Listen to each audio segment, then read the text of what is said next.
on dit l'individu est homozygote. Et un individu homozygote, il est toujours de race pure. Si l'individu, son zénotype possède G sur B, je pense que les deux lettres sont différentes. Là, on dit que l'individu est hétérozygote. Cela c'est bon. Et quand on dit homogamétique, l'individu présente deux chromosomes identiques. Quand on dit hétérogamétique, l'individu présente deux chromosomes différents. Par exemple, X et Y. Ou bien Z double W. Est-ce que les deux chromosomes sont identiques? On dit que l'individu est hétérogamétique. On peut avoir ZZ, l'individu est dit homogamétique. Quand on dit GG, l'individu est dit homozygote. Donc quand on dit homozygote, hétérozygote, c'est au niveau de l'hérédité autosomale. Quand on dit homogamétique et hétérogamétique, la plupart c'est l'hérédité chromosomique. À part la présentation de la génétique, on vous dit que Mendel avait étudié la transmission d'un seul caractère. Il va commencer par un seul caractère. Là on dit monohybridisme en génétique. Si c'est deux caractères, on dit dihybridisme. Et la plupart des exercices au bac, on donne le dihybridisme. Ou bien on commence par le monohybridisme et on termine avec le dihybridisme. Et pour le monohybridisme, si vous avez un exercice avec 28 pages, on dit que cet exercice il part de la génétique. Cet exercice ne peut pas dépasser les trois types de croisements. Un élève de terminale doit maîtriser les trois types de croisements. Le premier croisement, c'est entre parents, P1 et P2. Vous avez toujours la première génération qu'on appelle F1. Deuxième croisement, c'est F1 fois F1. Là, vous avez F2. Et le troisième croisement, on dit back-cross ou test-cross. Et il y a une différence entre les deux. On peut considérer un test-cross comme un back-cross. Mais on ne peut pas considérer un back-cross comme un test-cross. Si on explique les deux croisements, on va faire la différence entre le back-cross et le test-cross. Et au bac, le 6, Inch'Allah, si vous avez un exercice de génétique, faites tout pour savoir la relation de dominance. Si l'élève ne peut pas déterminer la relation de dominance, c'est pas la peine de continuer l'exercice, vous n'aurez pas de points. C'est-à-dire, votre première instruction dans un exercice génétique, c'est de savoir la relation de dominance. Et si c'était moi, je donne un exercice en vous disant quoi? La F1 est uniforme, sans vous présenter les caractères ou les caractères qui s'expriment en F1. On peut dire, on croise un individu de caractère O avec un individu de caractère S.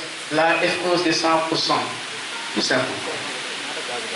Et les élèves ont des problèmes pour savoir la relation de dominance. Parce qu'il a dit la F1 est uniforme, mais il n'a pas donné l'individu ou bien les caractères ou le caractère qui s'exprime en F1.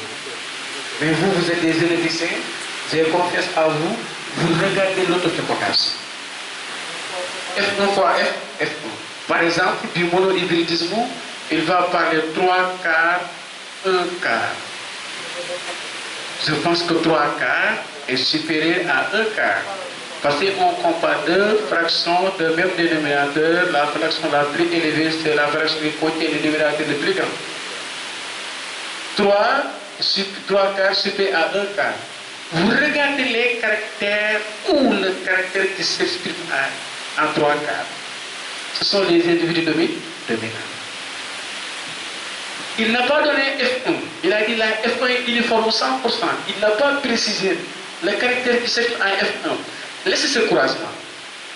Vous regardez l'autofécondation, vous aurez toujours une descendance qui est hétérozygote.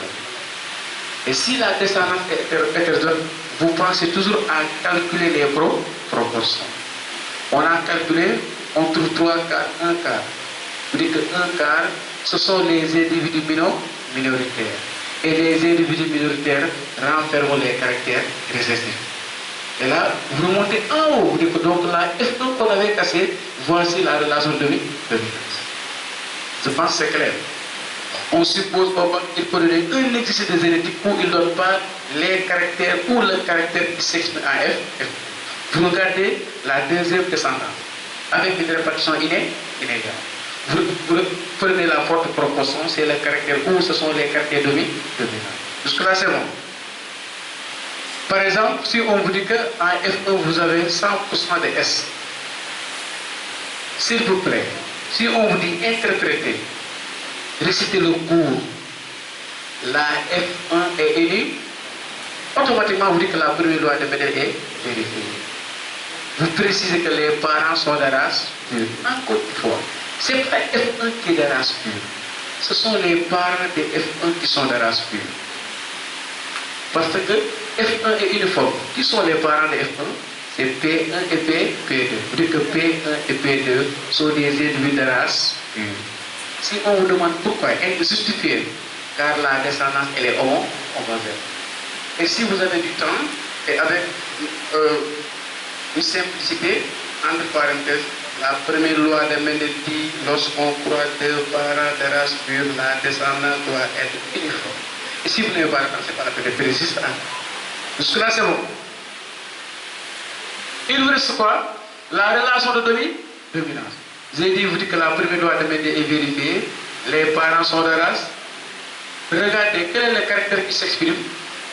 Vous dites que le caractère S est dominant, le caractère O est récessif. Et le caractère récessif, on l'écrit avec une lettre minuscule.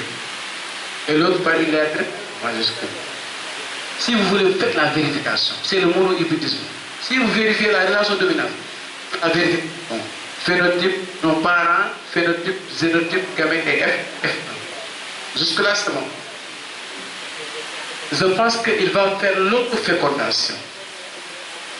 Et on ne vous dit pas autofécondation. On vous dit, on croit des individus de la première génération entre eux. Si vous avez cette phrase, dites-vous que c'est F1 fois F1. Par exemple, on croit des souris de la première génération entre elles. L'auteur a fait F1 fois F1, ou bien autofécondation. Et je pense que si on fait l'autofécondation, il va vous donner les résultats sous forme de nombre. 1540, on peut avoir 3450. S'il vous plaît, oui. La question. Oui.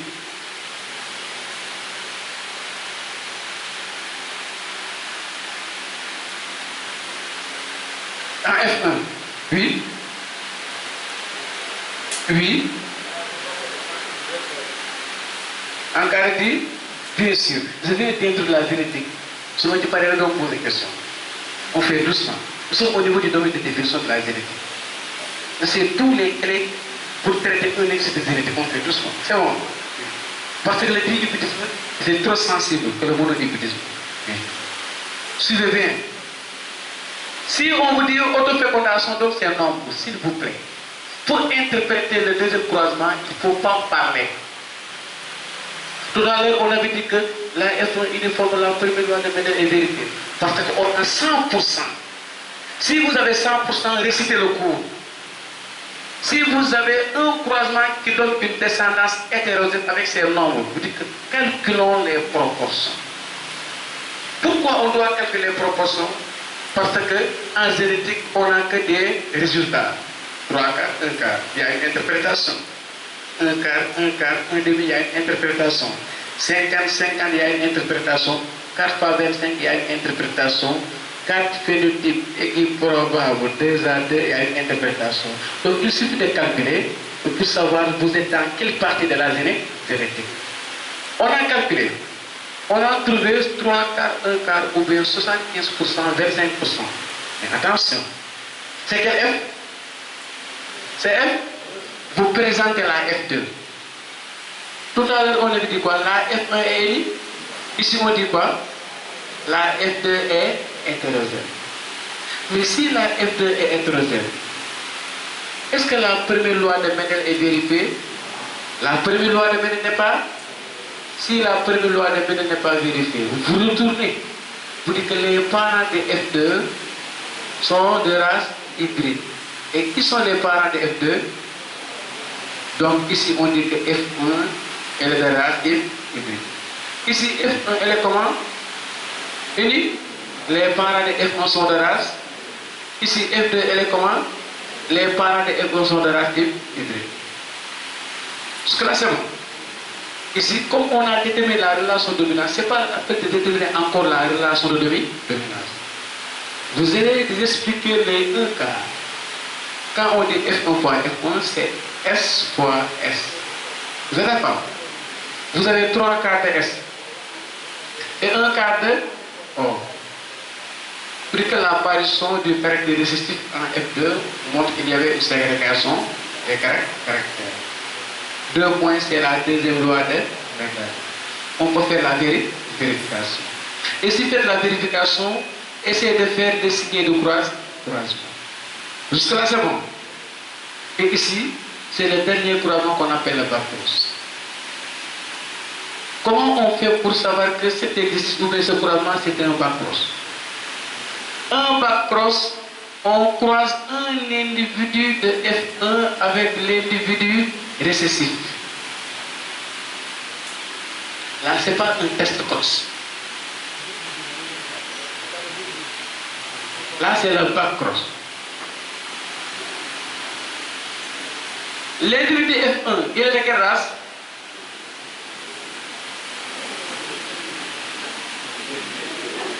F1, elle est de quelle race? L'individu récessif. Pourquoi moi je dis individu récessif? Au niveau du cours, on dit parent récessif. Et là, ce n'est pas sûr.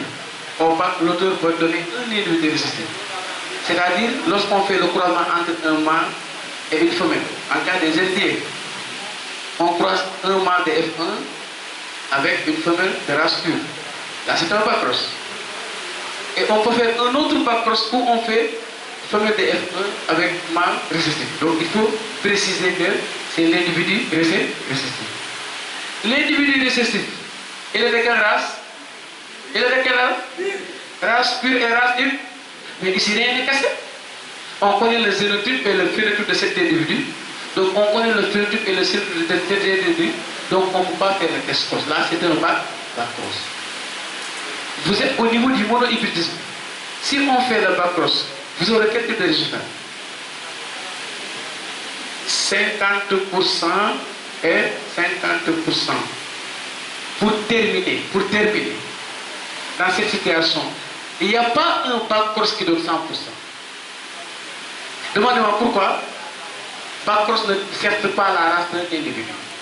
Back-cross exerce quoi? L'hybridation des individus F1 et les N indépendants, la liaison totale et la liaison basse.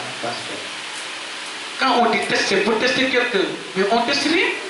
Ici, F1, il est de race hybride. L'individu récessif, il est de race pure. Si on fait ce croisement, vous avez 50% du phénotype dominant et 50% du phénotype récessif. Donc ce croisement est un back-cross qui a donné deux phénotypes de 50% chacun.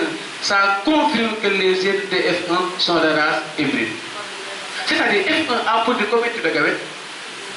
L'individu récessif, cette gamète, si vous avez un gamète, si vous avez un gamète, cette gamète va avec cette gamète, vous avez une personne.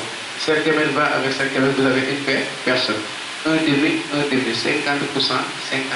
C'est pour confirmer F1, elle est de race hybride. Je pense que c'est clair. Contrairement à un test cross.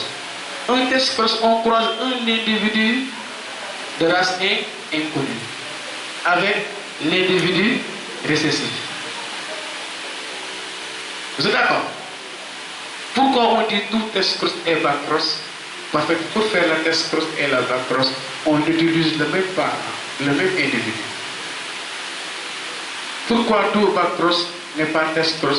Parce que c'est l'autre individu qui fait la différence. Concernant le back-cross, F1 est de race hybride. Concernant le test cross, l'un des individus, on ne connaît pas son génotype. Comme on ne connaît pas son génotype, on ne peut pas donner sa race.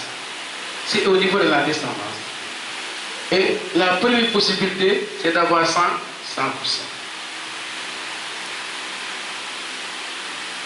Si vous avez 100% du phénotype dominant, l'individu testé, il est de quelle race? Pourquoi? Parce que la descendance est l'autre est de race, ça confirme la première loi de Mendel. Et pourtant, auparavant, on ne connaît pas la race de l'individu testé.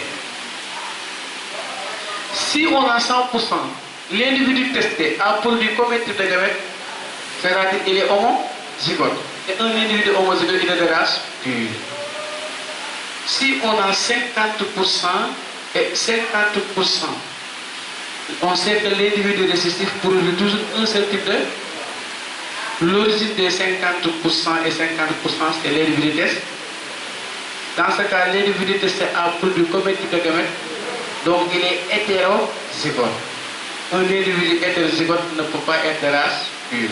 Il est de race hybride. C'est ça l'aide de réaliser le test cross. Le test cross, c'est pour distinguer un individu homozygote à un individu hétérozygote. Je pense que dès maintenant, pour le moment, il y a une différence entre le test cross et le back cross. Il ne faut pas dire tout back cross et test cross. Tout test cross est back cross, mais tout back cross n'est pas test cross. Et là, c'est la première différence. Jusque-là, c'est bon. Suivez, à part en cas de dominance, on va parler un peu en cas de codominance. Et vraiment, un élève de terminale doit maîtriser la codominance. C'est clair. Par exemple, on a un parent P1 de caractère MO, on croise un parent P2 de caractère E. On a 100% de caractère L. Est-ce que L est de un parent? Est-ce que L est de l'autre parent? Donc on dit que L c'est un nouveau caractère. Si on croise deux parents avec des caractères différents, et on obtient un nouveau caractère qui ne ressemble à aucun de ses parents, dites-vous qu'il s'agit de la codominance. Il n'y a pas une compétition, on n'a pas une dominance. Jusque-là, c'est bon. Ici, on écrit M majuscule. Ici, on écrit E majuscule. Parce que s'il n'y a pas de dominance, on écrit les caractères avec des lettres majuscules. Donc, arrivé au bac, on vous dit on croise des drosophiles G rouge ou bien des drosophiles G orange. On a des drosophiles de G marron. Mais attention, est-ce que marron était un parent? Non, on dit que marron est une nouvelle couleur. Donc, c'est pour montrer la codominance. Jusque-là, c'est bon. C'est 100% en cas de codominance. Mais en cas de codominance, si on fait F1 fois F1, quels sont les résultats qu'on peut obtenir? Attention, un élève terminal doit maîtriser les proportions. On obtient quoi? Un quart et un demi. En tout cas, j'ai un exercice. Je m'ai dit que si la descendance est hétérogène, je pense toujours à calculer les proportions. J'ai calculé les proportions, j'ai prouvé 25 et 50. 25 c'est un quart, 25 c'est un quart, 50 c'est un demi. Posez le silo. J'ai 25, 50. L'auteur, il me parle sur la codominance en faisant F1 fois F1. Si vous avez un résultat, il faut donner l'interprétation. Et là, pour donner cette interprétation, vous parlez toujours de la ségrégation des caractères. Donc 25, 50%, ce sont les résultats de F1 fois F1 en cas de codominance. Pour certains, si la F1 est uniforme, avec une relation de codominance, on le dit, la première loi de Mendel n'est pas vérifiée. Attention, Mendel ne s'intéresse pas à la dominance. Mendel s'intéresse à l'uniformité de F1. Il faut que la F1 soit uniforme. Donc si vous avez la codominance, la première loi de Mendel est vérifiée. Je pense que c'est clair. Est-ce qu'on peut faire le back cross de la codominance? En cas de codominance, on peut réaliser un croisement quelconque, mais pas un back cross. Qu'est-ce qu'un back cross? Un individu F avec l'individu, mais ici on n'est pas de la codominance, on n'a pas la dominance, on a la codominance. Donc on peut faire F1 avec le parent P1 ou bien F1 avec le parent P2. Là, ce sont des croisements quelconques. Mais on ne peut pas parler back cross ni test cross en cas de codominance. Je pense que c'est clair. À part ça, c'est le zen d'état. Et pour aller très vite, comment identifier les indétats? J'ai calculé les proportions. J'ai trouvé 33% et 66,66%. Ici, on a 33,33%. Là, c'est un tiers, parce que les élèves n'aiment pas de calculer en termes de fraction. Là, c'est combien? 2 tiers, s'il vous plaît. Ici, je pense que ça ne fait même pas 15 jours ou 14 jours. Si vous avez un tiers, 2 tiers, dites-vous que c'est le cas des indétats. Écrivez au moins au niveau de la feuille, c'est le cas des indétats. Pour séduire le correcteur, au moins. Si vous avez un tiers, 2 tiers, c'est le cas des indétats. En cas des indétats, on ne peut pas avoir 3 croisements. On obtient les 2 derniers croisements. En cas des indétats, on ne peut pas avoir une descendance uniforme. Vous êtes d'accord? Pourquoi en cas des indétats, on ne peut pas avoir une descendance uniforme? Parce qu'on dit les individus homozygotes de la légal ne sont pas des AO. Donc on ne peut pas avoir de race pure. Jusque-là, c'est bon. Un tiers, 2 tiers, c'est le cas des indétats. Comment on fait pour expliquer l'apparition de 1 tiers et 2 tiers? Vous dites qu'on a fait F1 fois F1. Normalement, en cas de monohybridisme, si on fait F1 fois F1, on doit avoir une population de 4 personnes. Si c'est en cas de codominance, c'est 1 quart, 1 quart, 1 demi. Si c'est en cas de dominance, c'est 3 quarts, 1 quart. Mais pourquoi ici on a 2 tiers, 1 tiers? On dit, parmi les 4 personnes, il y a une personne qui ne sera pas viable. On dit que cette personne, on décrète la mort de cette personne avant la naissance. Et la première portée, au lieu d'avoir 4 personnes, on a combien de personnes? Et la répartition se fait ainsi. 1 tiers et 2 tiers. Et le problème des élèves ici, ils savent comment déterminer la relation de dominance. Parce que le cas des indétats, on ne peut pas avoir une descendance uniforme. Oui, j'ai 1 tiers, 2 tiers. Je vais regarder le caractère ici, c'est le caractère dominant. Et 2 tiers est supérieur à 1 tiers. On vous dit 2 tiers telle personne. Vous dites que ce caractère est dominant. C'est le caractère dominant. 1 tiers, c'est le caractère récessif. Essayez de déterminer la relation de dominance avec une descendance hétérogène. C'est pas sûr. On ne peut pas avoir une descendance uniforme. On vous dit, on fait le croisement, on a 70%, 25 et on continue. Vous avez visité tous les croisements et vous n'avez pas une descendance uniforme. Prenez une descendance hétérogène avec une répartition inégale. Si vous avez une répartition inégale, regardez la forte proportion. Le caractère ou les caractères qui ont cette forte proportion, ce sont les caractères dominants. Devant ces clair. Et je vous donne des clés, même à partir du parcours, on peut savoir la relation de dominance. Vous savez pourquoi? Ah, bien sûr.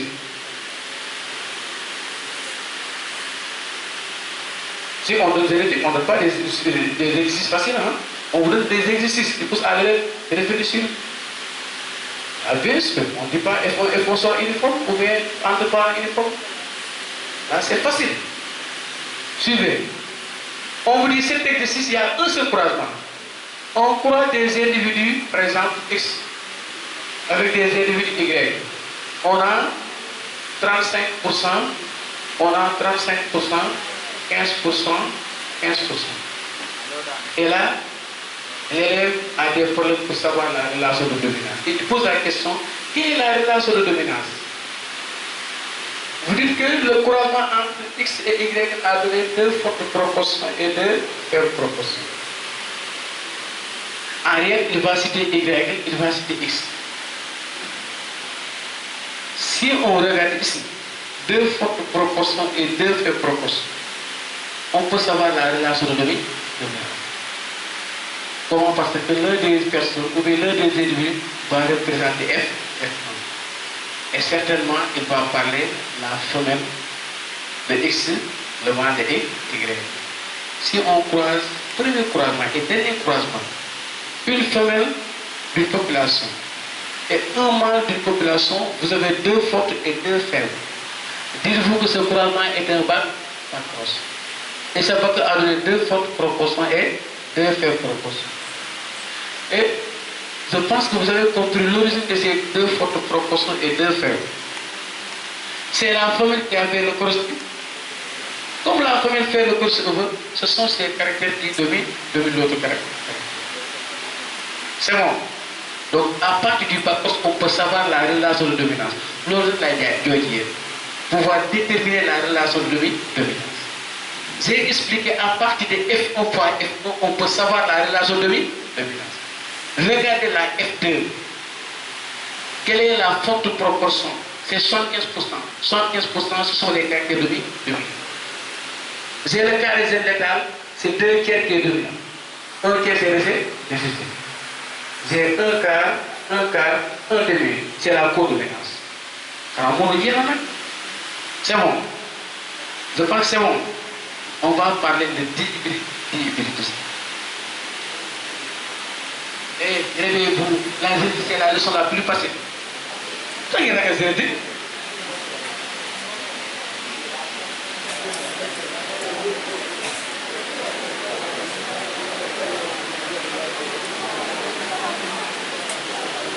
suivez, dihybridisme. Suivez. Dihybridisme, vous savez combien de croisements?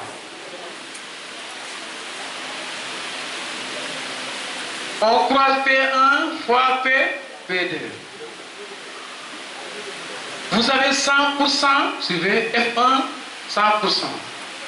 Deuxième croisement, il fait F1 fois F1. On a 9 16e, 3 16e, 3 16e et 1 16e. 9 16e égale combien de pourcents? Sur le calculer, vous avez 56,8 ou bien 50,6 pour cent. 3 16e, 18%, 18,4%. 18% et 1 16e c'est 6%. Suivez. Pourquoi je transforme les fractions en termes de pourcentage? Parce que les élèves n'ont pas l'habitude de travailler avec les pourcentages, avec les fractions. Vous avez calculé au baccalauréat, vous avez trouvé 56,6, 18 et 6%. Dites-vous que les 56 c'est 9 16e, les 2 18% c'est 3 16e, 3 16e, les 6% c'est 1 6e. Et là, vous êtes à l'aise. Parce qu'au niveau du cours, on vous dit si vous avez les résultats au CD, ça confirme que les aides sont indépendantes. Mais si vous restez avec ces valeurs-là, vous avez des problèmes pour interpréter ce croisement. Parce que vous n'avez pas l'habitude de travailler avec ça. L'auteur pour vous présenter cet exercice, il dit on a 50, 18, 18, 6. Vous dites que c'est 9 CD, 3 CD, 3 CD, 1 CD. Je pense que le premier croisement, ce n'est pas difficile. Vous déterminez la relation de demi, vous vérifiez les parents, est-ce que c'est des parents race pure ou bien race hybride. Qu'est-ce qui reste la vérité? S'il vous plaît, ne vérifiez jamais le premier croisement du dihybridisme. Suivez. On dit F1 uniforme. La première loi de Mendel est vérifiée. Les parents sont de race pure. Tel caractère domine tel caractère. Parce qu'il y aura deux caractères.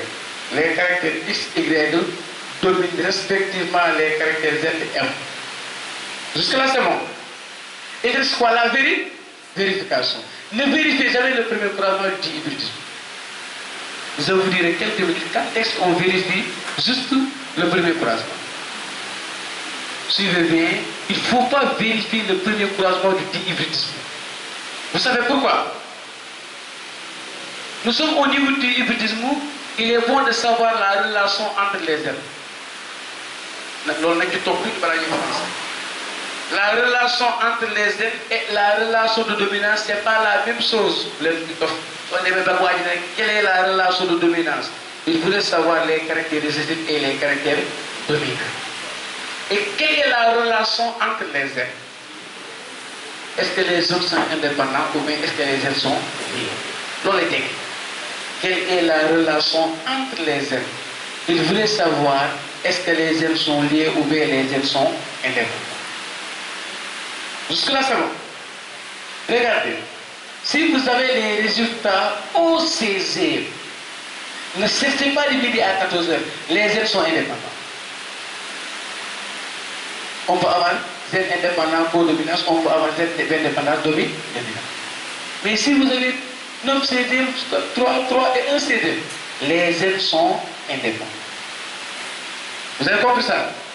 Et si les ailes sont indépendantes, il y a une façon d'écrire les énotypes. D'abord, si les ailes sont indépendantes, ils sont portés par 2 paires de chromosomes. Et là, c'est pas 2 paires. Faites comme ça. On a une paire. Ici, vous avez 2 paires. Par exemple, on travaille avec lisse, jaune, jaune. Ici, vous avez combien de caractères? La forme et la couleur. Suivez bien. Si les ailes sont indépendantes, chaque paire de chromosomes comporte un caractère. Parce que c'est l'emplacement des ailes qui pose problème. Ici, on pose L en bas, L. Ici, jaune, ici, jaune. Pourquoi? Les ailes sont indépendantes. La règle, c'est quoi? Chaque paire comporte un caractère bien déterminé. Ici, on ne peut pas dire L en bas, G, c'est impossible. Parce que les ailes ne sont pas liées, les ailes sont indépendantes.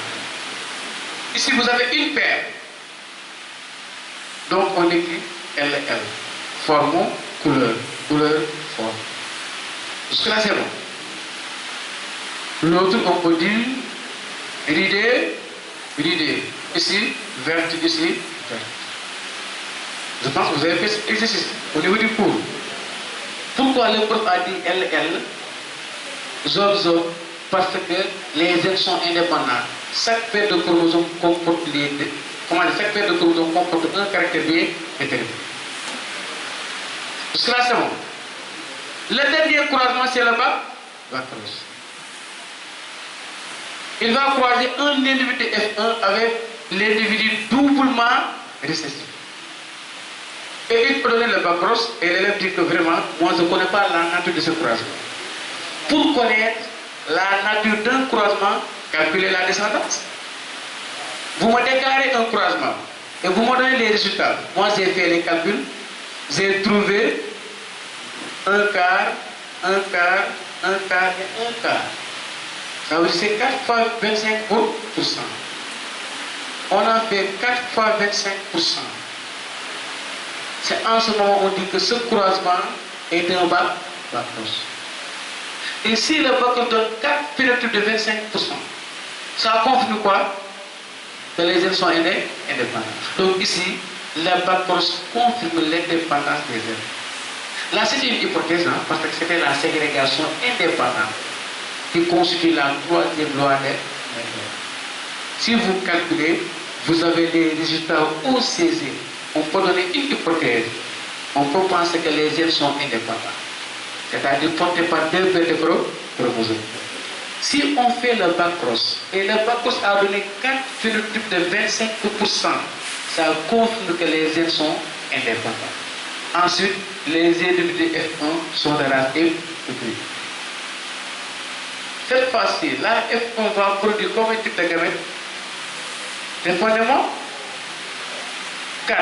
L'autre F1, 4 par 4, ce qui explique l'apparition de 6 individus. Là-bas, on avait 4 quarts. Chaque F1 va produire combien de types de gamètes? 2 fois 2. Si vous multipliez les gamètes, on peut savoir le nombre de personnes qui constituent la population. Parce que là, c'est bon. Et là, c'est le dihybridisme avec dominance. On peut avoir le dihybridisme avec codominance. Les résultats restent identiques. Mais, toujours c'est au 16e. Mais cette fois-ci, au lieu d'avoir 4, on aura 6. 1, 2, 3, 4, 5, 6. Vous dites, j'ai un exercice, il m'a présenté 6 résultats. Et j'ai constaté que ce n'est pas l'hérédité autosomal, c'est l'hérédité autosomal. Je fais les calculs. Si on fait les calculs, et vous, dans l'exercice, il va montrer un nouveau caractère. Vous dites que donc, quelque part, il y a dominance, quelque part, il y a codominance. Et s'il y a dominance et codominance, en cas d'hérédité autosomale, les ailes sont indépendants. Les C16 restent identiques. Mais au lieu d'avoir 9, vous avez 5 C16 ou bien vous avez 3 C16. On peut avoir encore 2 C16 ou bien 1 C16. Le nombre d'individus de la population va augmenter. En cas des ailes indépendants, on peut avoir dominance comme on peut avoir codominance. Si c'est codominance, vous n'aurez pas 4. Vous aurez combien de personnes? 6. Mais toujours c'est C16. Vous dites toujours que les ailes sont indépendantes. Et si on fait ça encore, vous avez 4 fois 20, 25%. Je pense que c'est clair.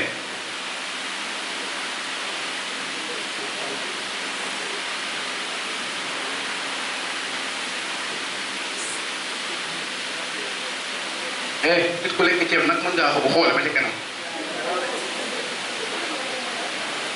ngeen lekk ngeen ceeb lekk ma ceeb maa la gën a am énergie. il faut le nekk. Suivez. Suivez. Je suis toujours au niveau du dihybridisme. Suivez. Je suis toujours au niveau du dihybridisme. J'ai fait F1 fois F1. J'ai trouvé 3 quarts, 1 quart. Ah, il y a un problème. Tout à l'heure, suivez, on a fait F1 fois F1. Qu'est-ce qu'on a trouvé? Les résultats O. Si vous avez calculé une descendance du dihybridisme, si vous avez calculé une descendance du dihybridisme, vous avez trouvé 3 quarts, 1 quart, ou bien 1 quart et 1 demi. Mais attention, 1 quart et 1 demi. Mais nous sommes dans quel hybridisme? Dit. Là, ce sont les résultats de qui? Je suis dans un texte qui parle sur le dihybridisme et c'est l'apparition des résultats du monohybridisme. Les uns sont liés. Il pose la question, quelle est la relation entre les uns? Suivez. Si vous avez l'apparition des résultats du monohybridisme dans le dihybridisme, normalement, si on fait F1 fois F1 en cas de dihybridisme, s'il vous plaît, si on fait F1 fois F1 en cas de dihybridisme, on doit avoir des résultats au CD. Là, c'est la ségrégation indépendante. Mais pour Mendel, à chaque fois, il fait F1 fois F1, il doit avoir quoi? Les résultats au CD. À un moment donné, Mendel, au lieu d'avoir des résultats au CD, il a 3 quarts, 1 quart. Ça qu'on appelle exception de la troisième loi de Mendel. Ça qu'on appelle la liaison. Les ailes sont liées si vous avez l'apparition des résultats du monohybridisme dans le dihybridisme. Je pense que c'est clair.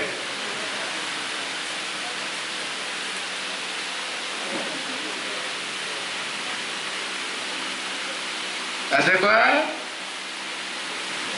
Oméga, c'est quoi? C'est l'univers. Vous êtes d'accord? L'univers, c'est lié. La chance d'avoir la probabilité de cette branche, c'est 1,5. Ici, c'est 1. Là, ce qu'on appelle arbre pondéré. Vous êtes d'accord? Ici, on peut avoir liaison totale. Ici, on peut avoir liaison partielle. Ça veut dire que les deux branches renferment le même nœud. Vous êtes d'accord? Là, c'est le nœud. Regardez bien. Ici, les ailes sont liées. C'est l'univers. On peut avoir liaison partielle, on peut avoir liaison totale. Donc, si vous avez les résultats du monohybridisme, ça ne nous permet pas de savoir c'est quel type de liaison. Mais ça nous permet de savoir que les ailes ne sont pas indépendants, mais les ailes sont liées. Comment on fait pour savoir que les ailes sont totalement liées ou bien les ailes sont partiellement? Il faut pratiquer ce qu'on appelle le bac. Et là, je pense que tous les élèves de terminale S ont maîtrisé ce qu'on appelle le bac. On croise une ligne de F1 avec le parent résiste. Ou bien avec l'individu résiste. J'ai calculé, j'ai trouvé 50% et 50%. Ah. J'ai trouvé 50-50.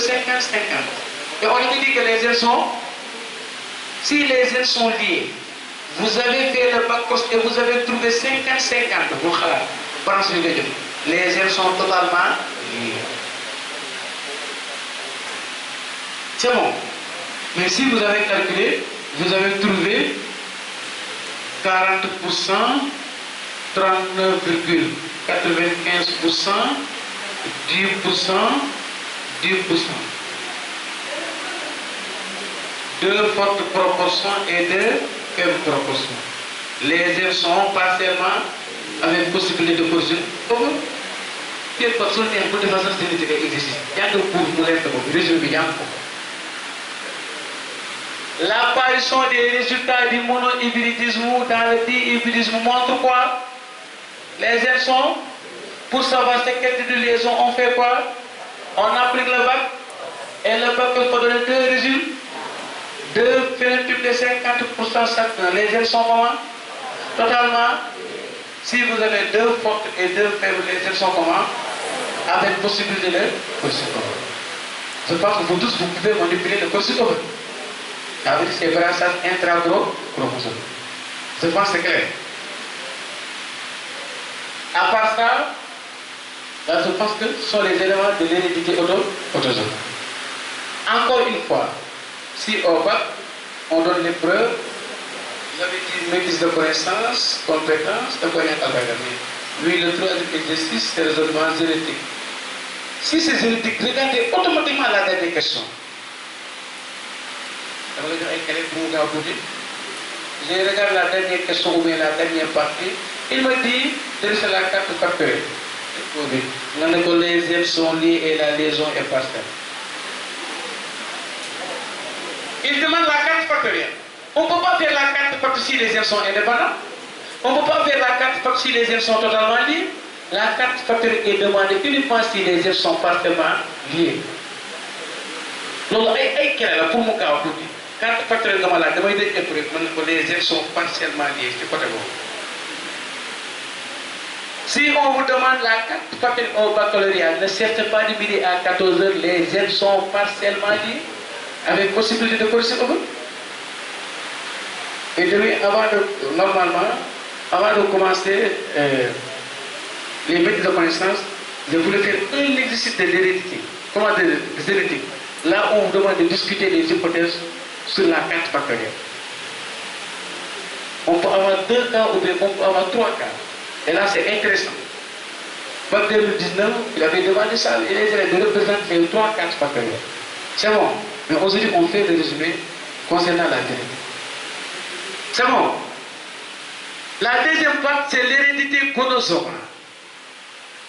Vous avez deux cas pour montrer que l'hérédité est gonosomale. Quels sont les deux cas? Exception à la première loi de Mendel et les croisements réciproques.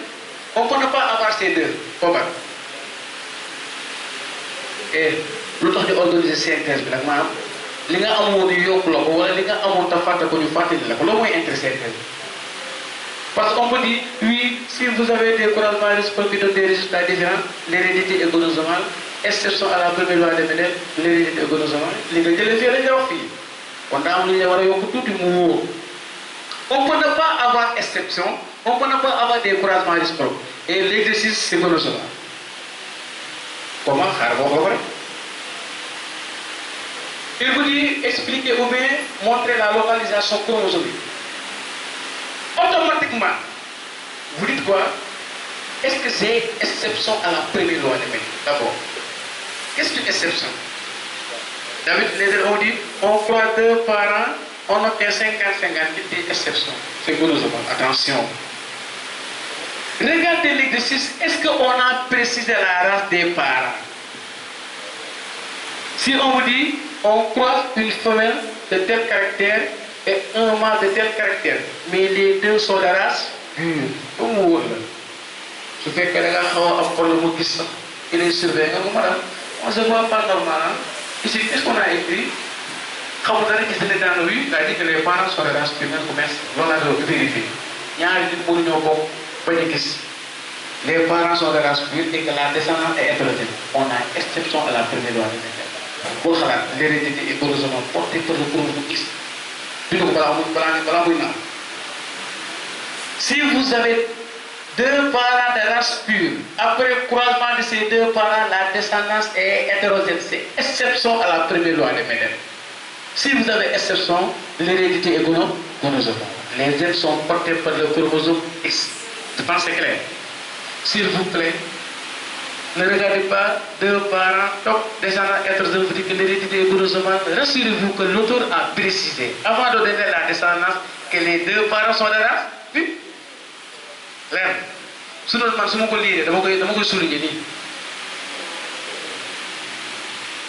Si nous demandons ce qu'on dit, les parents sont également de race pure. Voilà, je vais vous souligner. La descendance c'est 50-50. Hein? J'ai dit, si on vous dit que les deux parents sont de race pure, les parents sont de race pure et que la descendance est hétérogène, l'hérédité est gonozomale, les gènes sont portés par le chromosome X. Jusque-là, c'est bon. Je pense que vous avez compris croisement réciproque. C'est croisement inverse. Croisement réciproque égale croisement inverse.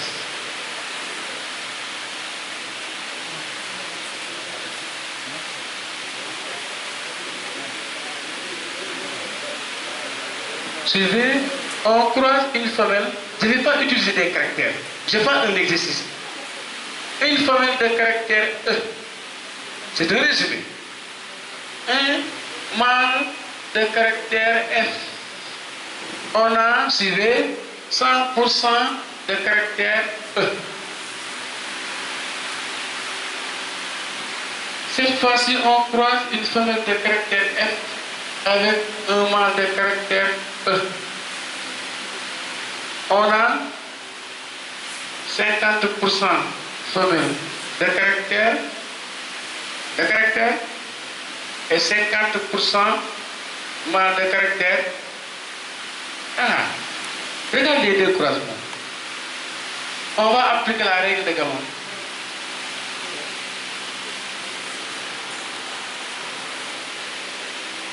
Qu'est-ce qu'on a fait? On a inversé les caractères. Ça veut dire qu'au niveau du deuxième croisement, le mâle prend le caractère de la femelle du premier croisement et vice-versa. Les gens ne disent pas si on a un verset pour que si plus vers le croisement réciproque. C'est ça qu'on appelle croisement réciproque. Si on inverse les caractères et après inversion des caractères, regardez les deux descendances. Est-ce qu'on a la même descendance? On a pratiqué des croisements réciproques. Les résultats sont différents. L'hérédité est gonozomale, portée par le chromosome X.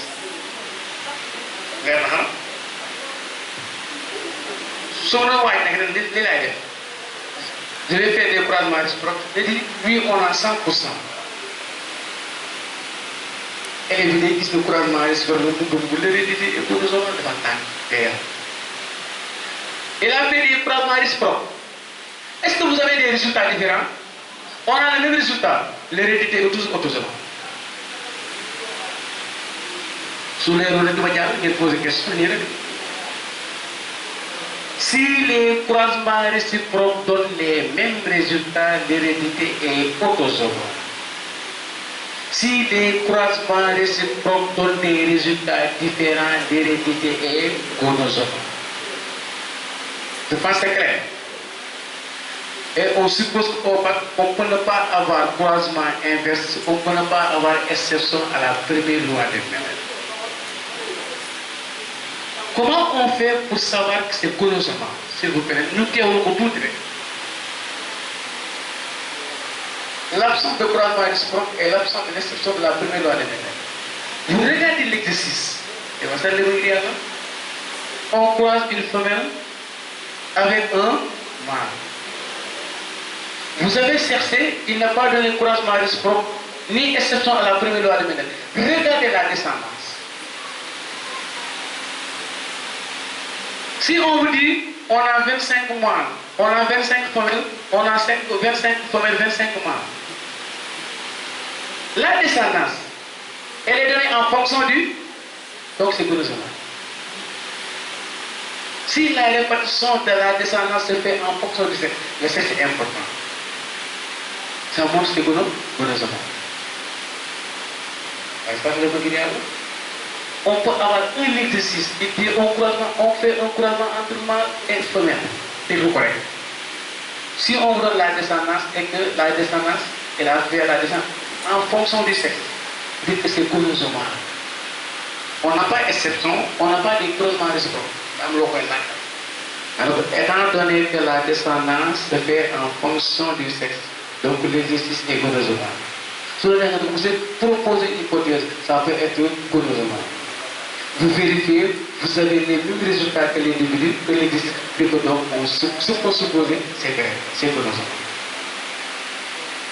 Mais dama la jox lu gën a bit yow xeeb nga exception xeeb nga croisement réciproque mais suñ ko joxee croisement génétique mu gis ni ñi juddu dañoo ber sexe yi maal góor jigéen nga ni ñii ñëpp dañoo xam seen sexe kon l'hérédité est gonozomale parce que su ma vérifié damaa war a wax 25 góor ñi feeñ na 25 jigéen ñi feeñ na 50 góor ñi feeñ loolu c'est gonozomale leer bu leen dem ba nga wàññi naan on croise une femelle avec un mâle déglu ko su fekkee descendance bi da koo joxewul en fonction du sexe donc c'est autosomal si c'était autosomal on devrait avoir la descendance en fonction du sexe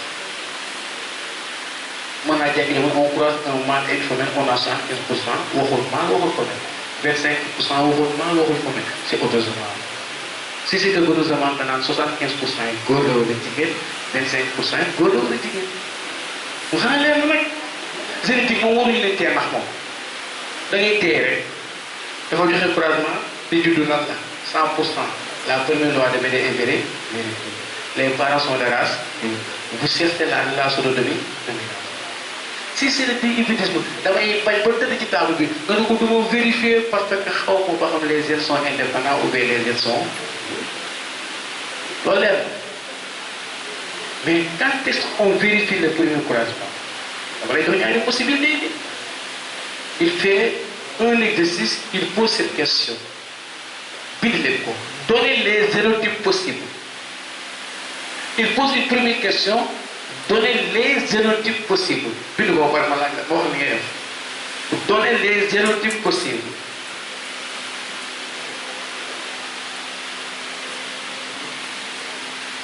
donner les génotypes possibles.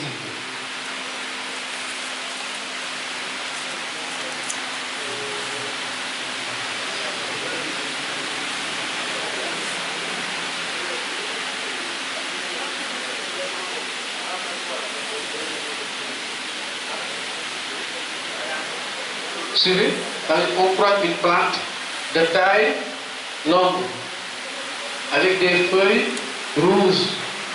Suivez, avec une plante P2, P1 de taille courte et des feuilles blanches.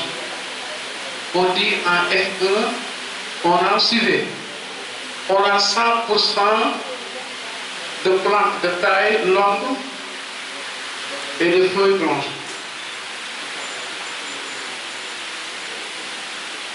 Am na ñu may xool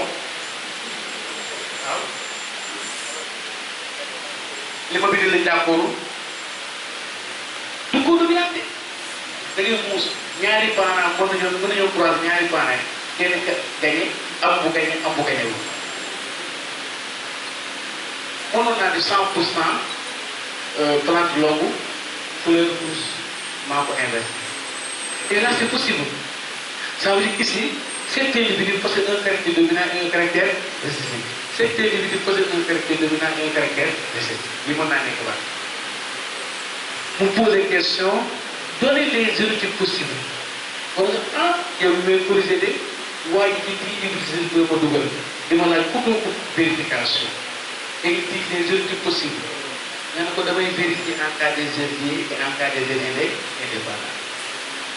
Si on vous dit donner les génotypes possibles, jàngal nañ ko ne su ma vérifier di hybrидisme dama war a xam est-ce que les gènes sont indépendants ou bien les gènes sont Ici, on peut faire la vérification pour montrer.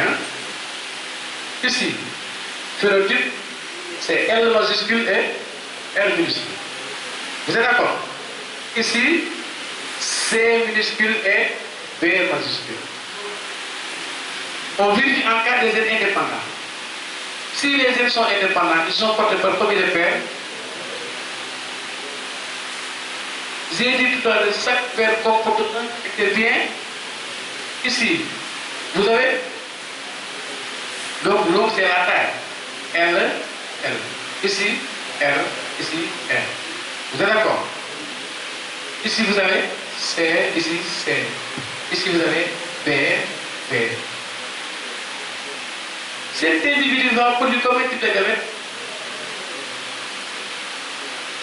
Là, c'est un gamète. Là, c'est un gamète.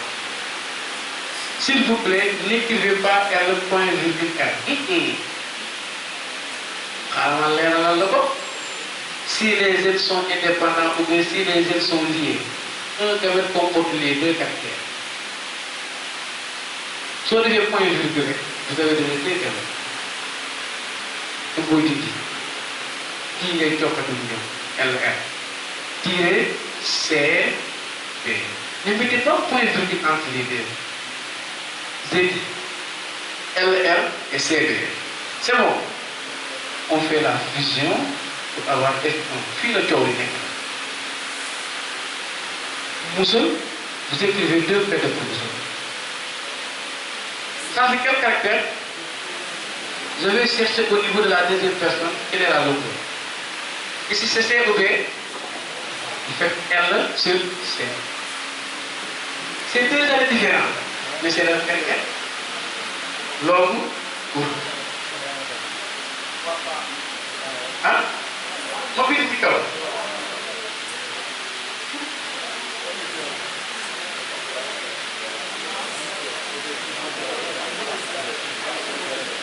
Suivez. Ici, on va créer F1. Vous avez, là c'est L, ici c'est C. Ici, suivez. Regardez les deux lettres là. Les deux lettres sont différentes. Là c'est quoi? La couleur blanche, là c'est la couleur. Donc c'est un seul caractère qu'on appelle la couleur. Ici c'est combien de caractères? Phénotype L, ça veut dire que taille longue et feuille. Là c'est le cas des N, L, vous dites que ou bien ou Z liés. Et dans les deux situations, vous avez le même résultat. Encore phénotype, aidez-moi, L, R. Ici vous avez quoi? C, B. S'il vous plaît, si les N sont liés, ils sont portés par combien de paires de chromosomes? Une paire. Les groupes au sein de sont autant. Vraiment, vous avez un trois. Fille, ici les N sont. Si les N sont indépendants, ils sont portés par combien de paires? Ici les N sont. Ils sont portés par combien de paires? Dama ñëw ci ñaari paires yi créé benn paire mu ko yokku fii def rotation 104 depuis ce jour su ma ko yokkee dama koy jubbanti mu taxaw vous aurez L ici R fii looy laal C ici D waaw su ma neexee fii laay jógee mu séparé ko ci delà leer na nga def nii cet individu va produire combien de types de gamètes qui est L R. Ici si on fait la fusion vous avez quoi?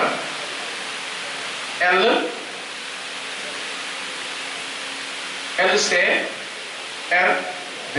Phénotype 100% de l'homme est fouet blanc. On a le même résultat. Et là c'est impossible. Mais il faut demander des études possibles. J'ai vérifié les deux cas, vous aurez des mêmes résultats. Et l'exercice va continuer avec un bacos dans le terme de prouve est-ce que c'est indépendant ou bien est-ce que c'est lié. Sur le là du zénotype possible pour vérifier, cherchons la relation entre les Z. Est-ce que les Z sont indépendants ou bien les Z sont en guerre?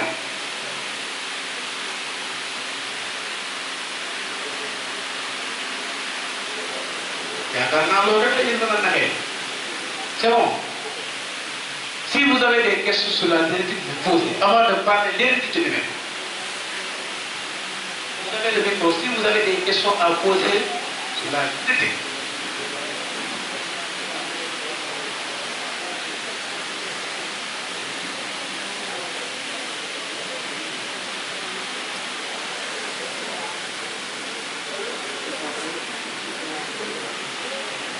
les ailes sont liées, ici, suivez, elle a demandé si les ailes sont liées. Pourquoi on dit L, F? Hein? Suivez, si les ailes sont liées, ils ont porté par combien de paires? Une paire. Une paire, il y a combien de chromosomes? Vous avez quoi? Ici, on a 2 chromosomes. Chaque chromosome comporte les 2 caractères en même temps. C'est bon. Si les ailes sont indépendants, chaque paire comporte un caractère. Si les ailes sont indépendants, chaque paire comporte un caractère. Ici, taille. Ici, vous avez quoi? Couleur. Taille, couleur. Mais en cas des ailes liées, vous avez taille, couleur en même temps. Parce qu'on n'a pas de paire, on a une paire. C'est bon. C'est bon. Oui. Question?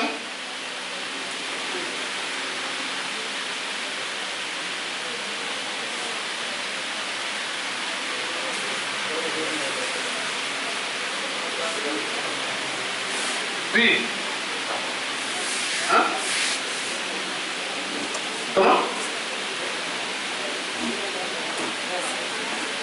Où? Ici. Élevé. Pourquoi c'est élevé? Suivez. Suivez. Elle a demandé pourquoi élevé. S'il vous plaît. L. Domine C. S'il vous plaît. B domine F.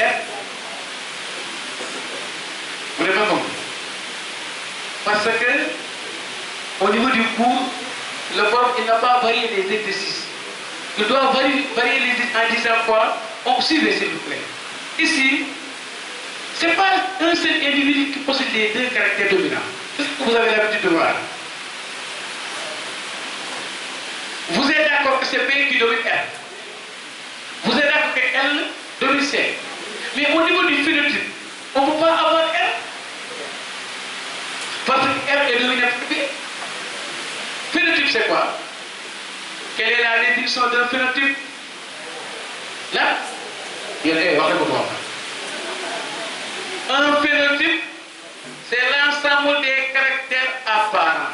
On me dit, en F1, on a des plantes avec des fleurs blanches. Donc on dit P majuscule. Et phénotypiquement, on a taille longue et feuilles blanches. Je pense que c'est clair. Suivez. Ici, ça ne pose pas de problème. L'essentiel, regardez la F1, elle est comment? Elle est uniforme. Regardez les 2 points. C'est moi qui ai créé cette situation. Je sais que si vous dites que langue rouge, 100% langue rouge, et tout suite, ma def espèce de connu. Ici, où est le parent du moi ici? Qu'est-ce que c'est? Il l'a sacré. Moi, je dirige le point l'air. Pour réaliser la balle, parce qu'on prend 1 000 de F1 avec les individus récessifs. Qu'est-ce que tu vois là-bas? C'est l'auteur qui va créer les individus récessifs. Il va dire, cette fois-ci, on croise des plantes de F1 avec l'individu de caractère court et feuilles rouges. Et, dis-moi, c'est en ce moment qu'on va accorder cet bac. Parce qu'auparavant, on n'avait pas un parent doublement récessif. On avait un parent doublement hétérozygeux. Un parent qui possède un caractère dominant et un parent qui possède un caractère récessif. C'est bon. Vous n'avez pas compris ça? C'est bon.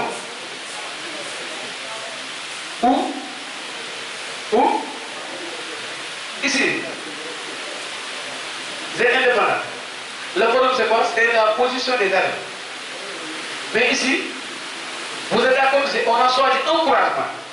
Une plante de taille longue et avec des fleurs rouges. Avec une plante de taille courte et des fleurs blanches. On dit en F1, on a 100% de taille longue avec des fleurs blanches. Est-ce que c'est rouge qui devient blanche? C'est blanche qui devient rouge. La taille longue devient la taille courte. Vous êtes d'accord? On écrit, suivez, on écrit le phénotype de cette plante. Ici, on ne peut pas dire L majuscule, R majuscule. C'est impossible. Parce que rouge n'est pas le caractère dominant. C'est la caractéristique. On l'écrit R minuscule. Parce que vous avez l'habitude de voir L, R majuscule, ici, c'est B minuscule. Et vous avez l'habitude de voir ça. On peut avoir le contraire. R, ici, B majuscule. Au niveau des phénotypes, c'est bon. Au niveau des phénotypes, c'est bon. C'est le génotype qui pose problème. Regardez. Les ailes sont comment? Les ailes sont indexes. Chaque paire de chromosomes comporte un caractère. L'on est de ces pays ne s'écalage pas. Ici, où est la première paire? Elle est là. Comporte un caractère. Donnez-moi un caractère ici. L'homme, c'est un arrêt. La couleur ou bien la taille. Ici, suivez, quelle est l'arrêt qui représente la taille? C'est elle. On dit combien de fois? 2 fois. Parce que cette paire ne peut pas avoir taille et couleur. C'est bon. Ici, suivez s'il vous plaît. Rouge, rouge, taille courte, feuille blanche. Cet individu va produire un certificat de gamète. Cet individu va produire un certificat de gamète. Si on fait la fusion, vous avez 100% de taille longue avec des feuilles blanches. Parce que votre problème, c'est quoi? Pour vous, les 100%, c'est le parent P1 ou bien c'est le parent B2. Là, ça existe en génétique. C'est bon.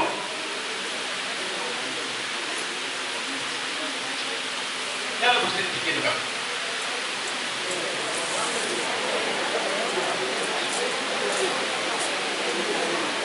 Parce que vous êtes là.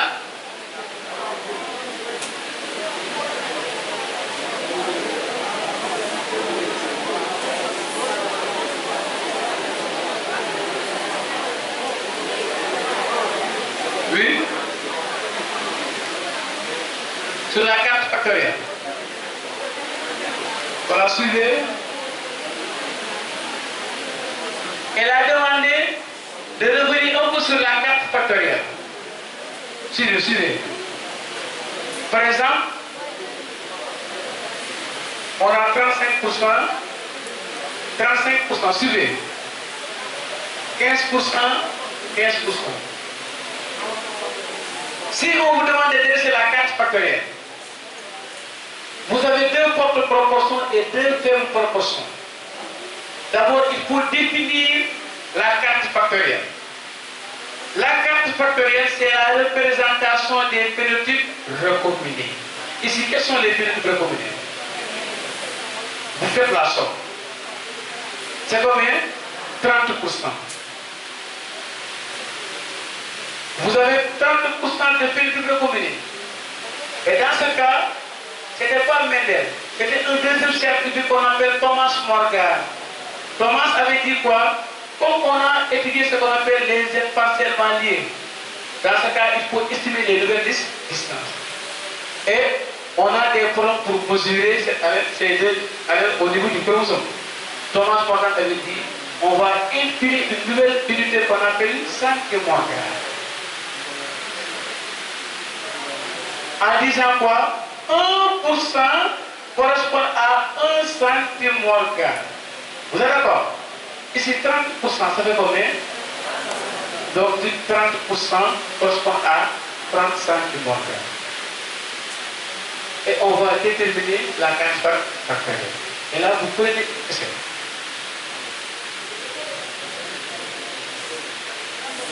On peut dire 1 centimètre correspond à combien?